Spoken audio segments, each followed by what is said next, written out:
আমরা আছি কাশীপুর ক্লাব সমন্বয় সমিতিতে।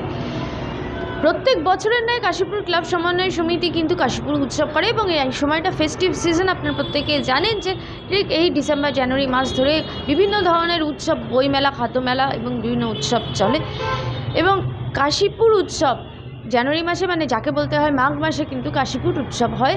এবং কাশীপুর উৎসবের প্রাণ পুরুষ হচ্ছেন কাশীপুর ক্লাব সমন্বয় সমিতির সভাপতি শ্রীযুক্ত অজয় ঘোষ মহাশয়, বিশিষ্ট সমাজসেবী তিনি। এবং এই কাশীপুর উৎসব বলতে গেলে কিন্তু শুধু সাংস্কৃতিক উৎসব, শুধু আনন্দ উৎসব নয়। আমি আগেই বললাম যে শ্রীযুক্ত অজয় ঘোষ বিশিষ্ট সমাজসেবী, তাই তিনি সমাজকে গড়ার জন্য সমাজের সামাজিক কাজ করেন এবং এই কাশীপুর উৎসবের মাধ্যমেই তিনি করেন।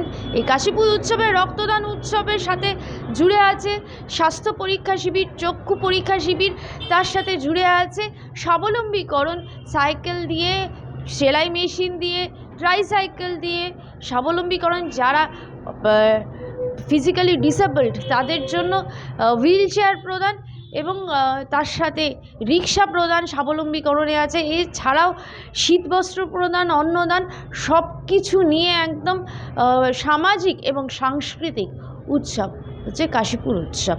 আপনারা আমাদের সঙ্গে থাকুন এবং শ্রীযুক্ত অজয় ঘোষ মহাশয় কি বলেন কাশীপুর উৎসব নিয়ে দেখতে থাকুন। প্রায় 70% বেশি আন্দোলনের সঙ্গে আমরা জড়িত, তো যার জন্যে আমার মনে হয় এইগুলোকে তুলে ধরা দরকার আজকের প্রজন্মের ছেলেমেয়েদের কাছে। এই চিন্তা থেকে দেখবেন আপনি, এবছরে আমি দুর্গাপুজোর সময় গেট করেছিলাম আমার কাশীপুর বেলগাছি অঞ্চলে। গোটা 40 ওভারহেড গেট হয়েছিল। সমস্ত গেটে বাংলার কৃতি সন্তানদের ছবি লাগিয়েছিলাম, যারা বাংলা ভাষার স্রষ্টা তাদের ছবি ছিল, যারা ভারতবর্ষের স্বাধীনতা আন্দোলনে অগ্রণী ভূমিকা নিয়েছিল তাদের ছবি ছিল, যারা আধ্যাত্মিক লাইনে ছিল তাদের ছবি ছিল। আমরা তো মাদার টেরেসারও ছবি লাগিয়েছি, খুব আনন্দের সঙ্গে পুজোর সময় লাগিয়েছি। আবুল কালাম আজাদের ছবি লাগিয়েছি,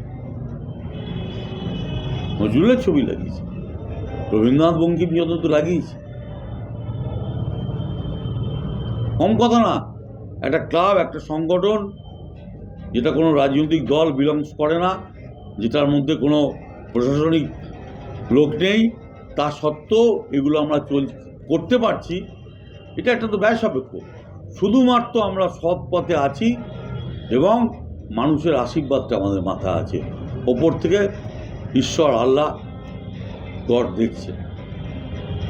কারণ চালাকির দ্বারা মহৎ কাজ করা যায় না, এটা আমি বিশ্বাস করি, জানি। আমরা চালাকি করছি না, সহজ সরলভাবে সত্যি কথাগুলোই মানুষকে বলার চেষ্টা করছি।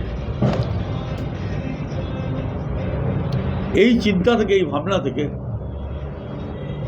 আমার মনে হলো ছাত্র যুবদেরকে এবার আমাদের উৎসবে অন্তর্ভুক্তি করা দরকার।